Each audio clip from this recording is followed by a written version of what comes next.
yang diucapkan oleh Saka itu memang benar. Saya pun dapat laporan seperti itu dari yang 7 orang tadi.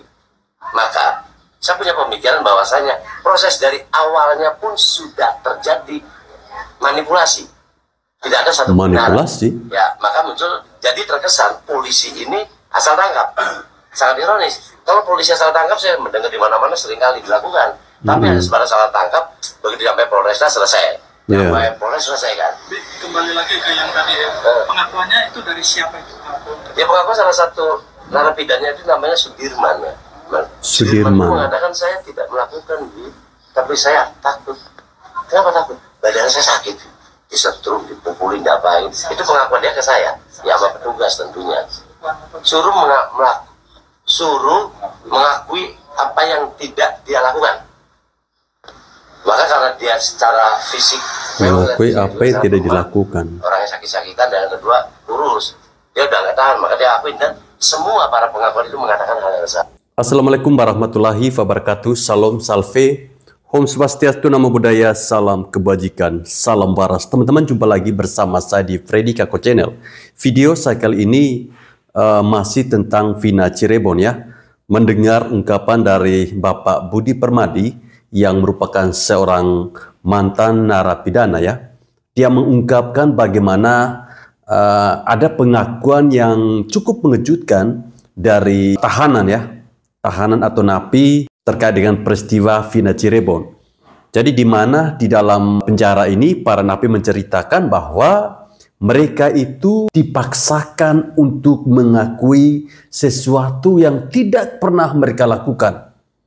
Ini tentunya sangat nyambung dengan ada sebuah foto yang beredar di mana para pelaku ya, yang diduga pelaku yang sekarang sedang dipenjara, mukanya itu tuh tidak jelas. Mereka seperti orang-orang yang habis dipukuli. Dan memang benar sesuai dengan pernyataan atau cerita dari Bapak Budi Permadi ini, di mana dia mendengarkan langsung dari para korban ya. Korban salah tangkap dan berujung di penjara. Ya, jadi beginilah kalau kasus itu ditumpangi oleh bandar-bandar narkibi, maka rakyat kecil lah yang akan menjadi korban, walaupun mereka tidak pernah melakukan hal itu. Bahkan ada sebuah cerita di salah satu TV nasional, seorang guru menceritakan bahwa anak-anak muda di kampung itu orangnya baik-baik. Bahkan mereka itu tidak punya motor. Jadi boleh kita katakan bahwa penangkapan para pelaku ini itu hanyalah untuk mengelabui. Sebenarnya pelaku yang asli itu masih berkeliaran di luar sana. Tersebarnya foto para terdakwa. Yang ini lihat dalam ya. kondisi babak belur, lebam-lebam, bengkak-bengkak, habis-habisan. Nah ini. Terpikir oleh saya, jangan-jangan sampai BAP segini itu mukanya mereka disusun berdasarkan pengakuan dari para tersangka dalam kurung nantinya terdakwa sekarang terpidana yang digali lewat cara-cara yang abusif, lewat tekanan. Saya ingin mengatakan begini. Saya ini kasihan sekali ya mereka. mengkritisi proses penegakan hukum yang terlalu mengandalkan pada menguber pengakuan. Kenapa? Karena keluarnya pengakuan, keluarnya keterangan itu berangkat dari daya ingat manusia. Daya ingat manusia sesuai kajian ini mudah terdistorsi dan mudah terfragmentasi. Artinya mudah belok kanan belok kiri, mudah pecah berkeping-keping hingga tak tersisa lagi. Baik karena kehendak yang bersangkutan, si terperiksa yang menggonta-ganti keterangannya, atau karena pengaruh dari luar, iming-iming, intimidasi, dan sejenisnya. Anggapan teoritis semacam ini, kok ia bertemu dengan tersebarnya foto para terdakwa dalam kondisi babak belur, lebam-lebam, bengkak-bengkak, habis-habisan.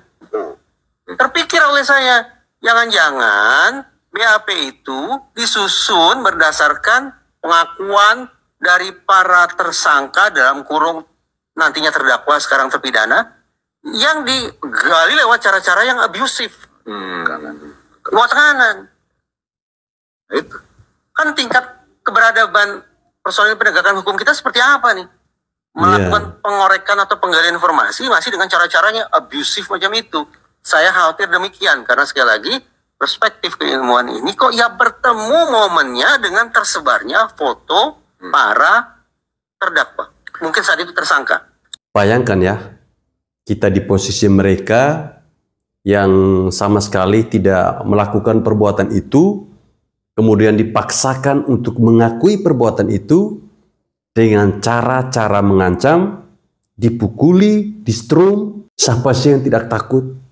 Apalagi rakyat kecil. Kita rakyat kecil dengar bunyi tembakan pistol aja kita sudah takut. Apalagi di dalam sana yang kita tidak bisa berteriak, yang kita tidak bisa minta tolong ke siapa-siapa, yang ada kita hanya pasrah. Kalau orang yang mentalnya kuat, jiwanya besar, dia akan tetap mempertahankan argumennya. Dia akan tetap mempertahankan bahwa dia tidak pernah melakukan sesuatu yang dituduhkan kepadanya. Tapi kalau kita dipaksakan dengan berupa ancaman, kekerasan, pasti akan luluh. Kita tentunya tidak bisa menahan sakit yang begitu dahsyat. Jadi teman-teman tahu kasus Vina Cirebon itu yang 8 orang membunuh, yang ada muncul di film juga itu di bioskop. Nah, teman-teman tahu waktu ketika kasus Vina itu, ini kan sampai sekarang nggak benar nih ya, 3 DPO-nya, 3 orang DPO nggak ada mukanya juga, dan diduga anak mantan bupati juga terlibat di situ. Sesuatu yang lucu teman-teman ya, kalau kita tarik garis bawahnya, ternyata mantan Kapolres waktu itu ya adalah saudara dari bupati, teman-teman ya, mantan bupati di Indramayu di Cirebon di sana, teman-teman. Bukan di Indramayu, di Cirebon, teman-teman. Ya. Jadi mereka adalah keluarga dari mantan Kapolri, Dai Baktiar. Kalau orang-orang tahu Dai Baktiar, mantan Kapolri itu punya anak ya. Yang satu masuk ke pemerintahan, yang satunya masuk ke kepolisian. Menjadi kepolisian, teman-teman. Ya. Nah, tahukah teman-teman bahwa Kapolres yang sekarang sedang diperiksa, teman-teman, yang menjadi sorotan masyarakat dianggap tidak melakukan penyidikan dengan benar, itu ternyata adalah Direktur Tipit Cyber, teman-teman, yang menetapkan saya sebagai tersangka. Jadi teman-teman bisa melihat ya bagaimana orang yang suka mengkriminalisasi orang ya, sekarang masyarakat tahu siapa yang nggak benar, siapa yang sering membuat hal-hal yang kriminalisasi dan proses-proses hukum yang tidak benar, yang tidak sesuai hukum ini ya, terlihat dengan kasus Vina ini, teman-teman ya. Jadi disinilah bukti-bukti itu di mana kita manusia punya limitasi, tapi Tuhan itu yang akan membongkar semuanya tuh, teman-teman ya. Kalau kita bergerak di jalan yang benar dan kita mempunyai keinginan yang benar, saya yakin Tuhan pasti akan membantu di situ ya. Dan yang kedua adalah penyidiknya. Ya, penyidiknya itu juga saat ini sedang diperiksa propam, teman-teman, dan dalam waktu dekat akan disidangkan di di pengadilan sidang etik kepolisian ya. Istri saya dan anak saya sudah dipanggil oleh bagian propam di sana dengan Waprop ya, pertanggungjawaban profesi, sudah diperiksa dan sudah diinformasikan dalam waktu dekat akan ada sidang etik, teman-teman ya. Jadi si oknum penyidik itu yang menyidik saya di dalam kasus cyber ini, justru dia yang akan disidangkan, teman-teman ya. Karena dia terbukti mengatain anak saya lonte, teman-teman ya. Dan itu bukan sesuatu yang baik. Kita melihat sendiri bagaimana kepolisian ini selalu melakukan dengan cara-cara premanisme, cara-cara yang melawan hukum, teman-teman ya. Oknum-oknumnya mereka ini nih, oknum-oknum polisi ini. Nah, oknum-oknum polisi ini, teman-teman ya, kita juga bisa lihat bagaimana kemarin saya dibilang menistakan atau mencemarkan nama Kejaksaan Agung. Sekarang justru polisi berantem sama Kejaksaan Agung, teman-teman ya. Jadi Tuhan tuh nggak suka kalau Tuhan tidak tutup mata atau orang-orang yang baik itu dikriminalisasi atau coba diserang atau coba difitnah dengan cara-cara yang tidak baik ya. Dan saya berterima kasih karena selama ini Tuhan selalu membantu saya, bukan hanya di sini tuh teman-teman ya. Kasus sebelumnya pun yang waktu ITE saya dibilang mencemarkan nama baik kepolisian, waktu saya bilang Jenderal Polri Banci itu terus di situ teman-teman, saya juga dilaporkan teman-teman ya oleh Bapak Pujiarto, yang mana AKBP Pujiarto ini adalah Kasubdit Renakta teman-teman ya. Dan saya sudah di-push, diintimidasi, dan saya tahu waktu itu hari itu juga sebenarnya mau dijadikan tersangka dan mau ditahan teman-teman ya. Tapi beruntung saya lepas teman-teman. Bantuan Tuhan tidak pernah stop dalam hidup saya. Dan apa yang terjadi, malah AKBP Pujiarto itu terjerat kasus Sambo. Ya, sesuatu yang tidak pernah kita lakukan, kemudian kita ditetapkan sebagai orang yang bersalah, tentunya akan mendapatkan hukuman yang setimpal. Karma itu akan berlaku bagi semua orang. Jadi, hati-hatilah dengan karma. Jika Anda mengancam seseorang atau menuduh seseorang yang tidak pernah melakukan kesalahan, maka di suatu saat nanti Anda pun akan merasakan hal yang sama. Wow, gila. Ada lagi saksi Budi, kawan satu sel dengan 7 terpidana kasus Vina dan Eki. Ini kalau benar terjadi peristiwa hukum ini negara udah gila, udah koplak, udah kacau. Udah kacau, negara udah gak beres. Orang gak bersalah dituduh dan divonis. Masya Allah. Kasian ya. 7 orang ini ternyata katanya salah tangkap menurut keterangan Budi. Sesuai dengan apa yang didengarkan dari curhatan-curhatan 7 orang ini. Ya. Jadi berarti benar kata Sakatata itu salah tangkap. Nah, siapa si Aib ini? Jangan-jangan Aib ini disetting untuk menjadi saksi palsu. Ya, Aib ini harus dipidana. Wajib dipidana. Pasti Aib ini pelaku. Ini udah setting. Jadi anak-anak ini ditangkap ya oleh rombongannya Rudiana, Kapten Rudiana atau Aibtu Rudiana, orang tuanya Eki. Malam itu ditangkap lalu dikriminalisasi. Ya, Rudiana juga harus ditanya ini. Yang diem aja. Rudiana walaupun anaknya si Eki udah jadi korban, tapi harus ditanya. Nggak bisa ini negara-negara kacau ini. Ya, ada intervensi besar jangan-jangan nih sampai begini hancurnya nih. Pastilah. Isu hukum ini. Jangan-jangan benar isunya katanya nih cucunya jenderal yang ikut bermain yang sekarang diakpol. Ya, kalau memang benar nih pembunuh yang diakpol nih dipecat, dicoret namanya, nggak boleh ikut. Coret saja. Pendidikan akpol. Ya, bila pun dipecat, nggak boleh. Iya. Nggak boleh ada polisi yang bermental pembunuh begitu. Bahaya, negara ini bisa hancur. Ya, kalau memang benar ini cucunya jenderal yang melakukan ini pembunuhan ya, salah satu otaknya. Ya, ini ada juga katanya ponakan jenderal bintang 1 di Mabespori. Ini harus diusut tuntas. Nggak boleh diam aja. Negara udah harus berbenah.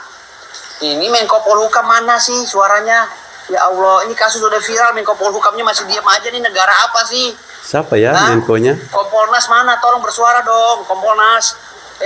Kompolnas, Komnas HAM, mana? Kok pada nggak turun? Ini kasus kacau loh ini. 7 orang divonis, tapi mereka tidak melakukan. Kasus kriminalisasi murni, pelanggaran HAM, Undang-Undang 39 tahun 1999 harus ditegakkan di sini. Ya, kalau memang anda semua takut jadi pejabat, kasih kami kesempatan kami untuk jadi pejabat. Kami sikat semua. Kalau kalian nggak punya mental, kami yang bernyali akan masuk situ. Ya, tolong Pak Prabowo, ya ini koreksi di pejabat-pejabatnya nih. Pak Jokowi tolong koreksi. Ya, kalau memang mereka nggak punya nyali, kami izinkan kami masuk. Kami yang membenahi negara ini, kami yang membenahi hukum. Terima kasih. Wassalamualaikum warahmatullahi wabarakatuh. Waalaikumsalam. Kalau Anda tidak mempunyai nyali, kasih kami ini, biar kami yang urus semuanya, akan beres. Ini Abang Firdaus, ini sangat berani ya teman-teman. Ini ada kejadian aneh ya.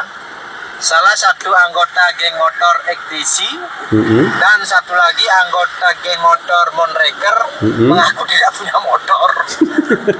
Terus tiba-tiba ditanya pekerjaannya, malam-malam katanya ojek. Coba pikir. mikir ayo, di mana anggota geng motor tidak punya motor? Ditanya pekerjaan, malam-malam kadang ojek. Karena waras. Dapat motor dari mana deh gitu Ya itu dia. Katanya foto-foto motor itu minjem. Ya sedikit aneh lah. Dasar Vina. Iya, aneh tapi nyata. Anggota geng motor tapi tidak mempunyai motor. Ya mungkin saja karena statusnya masih sebagai anggota, mereka belum diperbolehkan untuk mempunyai motor. Jadi yang boleh punya motor itu adalah ketuanya. Ya, ketuanya, wakilnya, sekretarisnya, bendaharanya. Jadi khusus anggota tidak boleh punya motor. Sehingga itu yang menjadi alasan seseorang mengatakan bahwa dia tidak punya motor. Ketika ditanya apa pekerjaannya malam, ngojek. Ini ojek payung apa ojek motor sih? Terus meningkatkan pelayanan terkait dengan masalah Vina. hal-hal yang memang masyarakat masih merasakan adanya kekurangan-kekurangan terhadap apa yang dilakukan oleh personel Polri. Pak Rudiana, saya boleh minta waktunya untuk mungkin dengar cerita langsung kronologi dari Pak Rudiana langsung. Ini bapaknya Eki ya, almarhum Eki. Seperti tidak punya beban ya. Pengen tenang dulu. Macam tidak punya masalah. Oh gitu ya. Iya, saya belum stabil nih. Siap. Kami paham. Ya. Belum stabil. Saya minta kontaknya aja. 8 tahun belum stabil-stabil. Rudiana tapi centang Pak. Nanti saya minta ulang kontaknya aja ya. Terus sama ini Pak, kebetulan kan beredar informasi juga, ini konfirmasi aja Pak. Informasi kalau ternyata 7 orang ini penangkapan di bawah Pak Rudiana, betul ya Pak ya? Kalau ini mungkin nanti saja ya Pak ya. Punten. Karena memang hari ini kita berbasis kepemimpinan, bukan saya Tidak bisa jawab. Tidak bisa ya. Saya sementara pengen tenang dulu biar pasti nanti ke depan saya mendamping. Oke. Kita adiknya Eka. Iya, adiknya Eka, Pak. Oh, adiknya Eka Sandi. Iya. Yang kamu yang disuruh Iya. untuk ngisi bensin Iya. oleh Eka.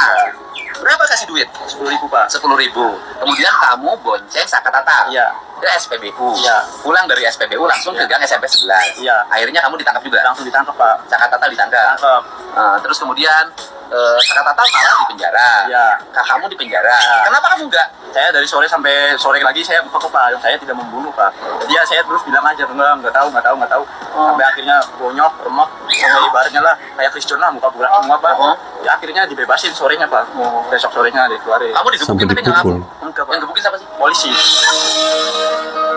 Udah dibakar. Emang rambut begitu ya caranya polisi? Diinjek-injek. Dibakar gimana? Ya rambutnya dibakar aja, Pak. Pakai korek api. Ya, pakai korek api. Dibalsem. Yang dibalsem apa? Mata, ya ini semuanya. Malu dibalsem? Iya, dibalsem. Oh, sadis banget ya. Habis dibakar di setrum itu dipukulin langsung disetrum lagi. Dipukulin di setrum. Terus disiksa lah. Ibaratnya Disiksa? Ya. Ini nyambung Kamu dengan nggak ngaku. pernyataan mantan napi tadi ya, teman-teman. Kan masih ngomong sih, Pak. Terus kamu nggak ngaku, kenapa yang lain malah jadi di penjara? Ya itu karena nggak kuat pukul, Pak. Pukul itu lebih kenceng lah, ibaratnya lebih sadis daripada hal itu tuh. Jadi kalau yang lain ngaku karena Ya, nggak kuat dipukul, bukan karena melakukan. Enggak. Yang benar, Benar. bukan karena melakukan, bukan. Bukan. Terus katanya kamu yang nolong kakak kamu, Iya. Eka itu, Ya. dia ngaku aja Ya. Ekanya demi kamu agar selamat, bener nggak? Benar. Kamu punya kakak hebat banget loh. Ya, alhamdulillahnya baik, Pak. Aduh, Konoha. Nah, itu sampai 1 bulan itu, Pak. Mau nyembuhin muka aja tuh sebulan lah. Lanjut semua sih, Pak, pulang-pulang tuh kaki-kaki ya. Aduh, ini kepala aja pada sobek, nah, masuk di penjara gembok. Mukulinnya sama gembok tuh, Pak. Ya, sampai mau pulang aja ditembak 3 kali. Ditembak apa nih? Kepalanya Tapi kosong. pakai peluru karet. Udah kena. Apa ya kena, Pak? Sakit. Iya, sakit. Nah, terus itu langsung pulang. Gimana pulang itu di depan bosnya ada bapak, ada kakak saya. Langsung pulang aja. Tapi yang paling menarik itu saya sedih. Kok bisa sesadis Kakak kamu tuh ini ya? hebat loh. Iya, Pak. Dia mengorbankan dirinya demi adiknya. Iya. Hebat banget loh. Hebat banget loh kamu. Mengorbankan dirinya loh. Kakak kamu bilang apa ke kamu ketika kamu terus disiksa? Kakak kamu ngomong apa? Terus bilang aja enggak terus. Jangan nyampe aku, ibaratnya kamu orang bener. Tapi akhirnya saya ibaratnya juga ikut-ikutan ya, kayak gitu, Pak. Sampai ya buka lemak, ya bareng-bareng lah, semuanya lemak. Akhirnya saya keluar. keluar juga sakit, Pak. Saya keluar. Saka ikut sama saya, Congan, sama teman-teman orang 5. Jadi jam 10 tuh bareng? Bareng sama saya, Pak. Benar? Benar. Enggak, berarti Saya jadi saksi Saka, Pak. oh, di pengadilan? Ini benar-benar marwah institusi kepolisian ini hancur ya. Sidang nungguin dari pagi. Oh. Sampai dipanggil. Bapak nyampein nggak di pengadilan bahwa Saka itu Nyampein, pada waktu Pak. itu bareng saya? Nyampein semuanya, tapi nggak didengerin hakim. Maka saya itu melongo aja. Kok di situ?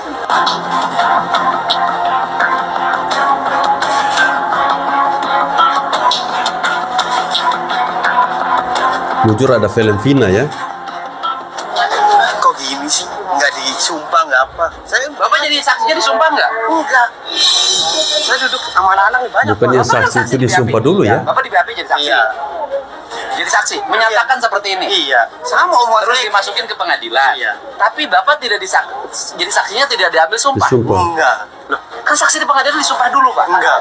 Makanya saya itu kok ini sampai jam 9 malam. Pak Jokowi tolong lihat ini ya. Ini penting, Pak. Iya. Bapak di BAP jadi saksi. Iya. Tanda tangan. Tidak di bawah tekanan. Bapak menyatakan di BAP Iya. apa? Ya seperti itu, Pak. Bercerita kayak gitu bahwa Saka itu bersama saya. bersama Bapak siapa? Sadikun. Bapak Sadikun. Iya. Bapak Sadikun nongkrong. Nongkrong di rumah neneknya. Neneknya terus Saya ke bengkel. ke bengkel sampai jam. Jam 12 ya. Kan nyampe sana kan, Pak. Di bengkel kan. Sana kan lewatnya. Iya, oke, sampai bengkel jam berapa? Pas pom bensin nih di apa? Di atas flyover nih ya. Ada polisi. Maka saya kan takut razia kan. Sebentar dulu. Di atas flyover jam berapa ada polisi? Jam 10 pas saya keluar nih mau ngantri. Oh, berarti motor. sudah ada kejadian kecelakaan? Iya. Kecelakaan atau dalam putusannya pembunuhan? Iya. Pokoknya itulah. Pikir saya tuh razia, takutnya kan anak-anak pada motor. Jadi waktu polisi sudah menemukan mayat tergeletak itu, Bapak dalam posisi melihat polisi ada di situ? Melihat, tapi kan dari pom bensin, Pak. Saka waktu itu di mana Saka? Sama saya ikut. Bener, Pak. Tapi Allah. Supaya saya bom, makanya Bener, Pak. saya berani jadi saksi itu, Pak. Sampai berani nyumpah kayak gini ya. Bersama Bapak. Sumpah demi Allah. Berani Bapak. Berani, Pak. Dikenakan pasal kesaksian Berani. palsu. Dia curhat ke saya secara pribadi ngobrol kalau saya itu bukan pembunuhnya atau ya mereka Ini Pak Budi Permadi ya. yang ketiga orang itu. Nah, saya bilang loh, kok kenapa anda bukan pelakunya ada di sini? Ini kan sudah terlambat, sudah ada di dalam bicara bukan pelakunya. Kenapa tidak waktu proses pem-BAP-an sampai proses persidangan Anda tidak mengatakan seperti itu? Dia katakan di waktu proses pem-BAP-an saya itu digulung habis. Artinya digulung ini adalah mendapat perlakuan kekerasan oleh para petugas di Polresta maupun di Polda untuk mengakui apa yang dia tidak lakukan. Ini kan lucu. Kenapa Lucu, dia ya, ngomong? memang Saya lucu. takut, saya udah nggak tahan nih fisik saya. Selesai dari Polresta tidak ada pengakuan, dibawalah 6 orang tadi di Polda. Di Polda pun mendapat perlakuan yang sama. Dan salah tangkap merupakan kasus pelanggaran hak asasi manusia yang sistematis dan termasuk dalam kejahatan serius. Sehingga korban berhak menuntut penegak hukum yang salah tangkap secara sah. Karena korban kehilangan hak hidup, hak pemilikan, hak memelihara kehormatan, hak kemerdekaan, hak persamaan, hak ilmu pengetahuan. Haruslah dibuktikan dan diputus kekuatan hukum tetap oleh pengadilan bahwa ia memang tidak bersalah atau memang sebagai korban salah tangkap ataupun salah dakwaan. Untuk Saka, Anda mengakui saat ini adalah Anda korban salah tangkap dan yang telah diputus oleh pengadilan. Jika Anda Saka dapat membuktikan bahwa Anda adalah korban salah tangkap dan tidak bersalah, segera lakukan peninjauan kembali. Oke? Tidak bisa berbicara lagi. Bingung dengan keadaan negeri ini yang seringkali melakukan salah tangkap, dan salah tangkap. Apakah mereka ini tidak punya ilmu pengetahuan? Ataukah seperti apa?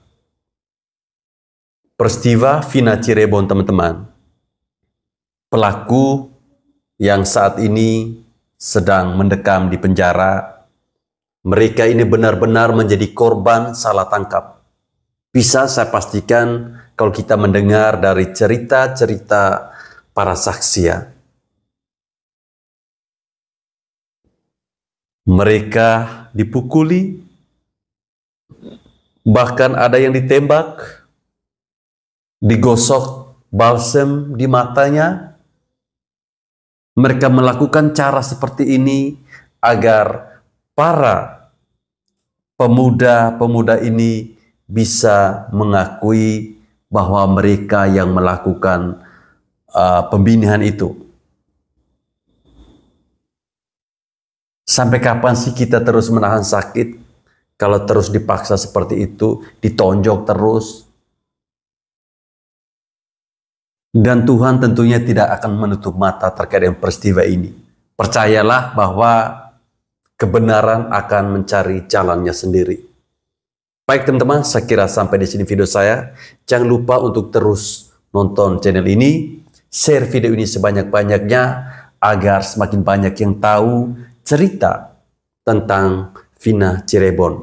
Cerita tentang bagaimana bobroknya oknum-oknum kepolisian terhadap rakyat kecil. Mereka hanya bisa berani terhadap rakyat kecil yang sama sekali tidak melakukan. Tapi mereka berani menetapkan sebagai tersangka dan bahkan mereka dipenjara. Terima kasih. Salam waras.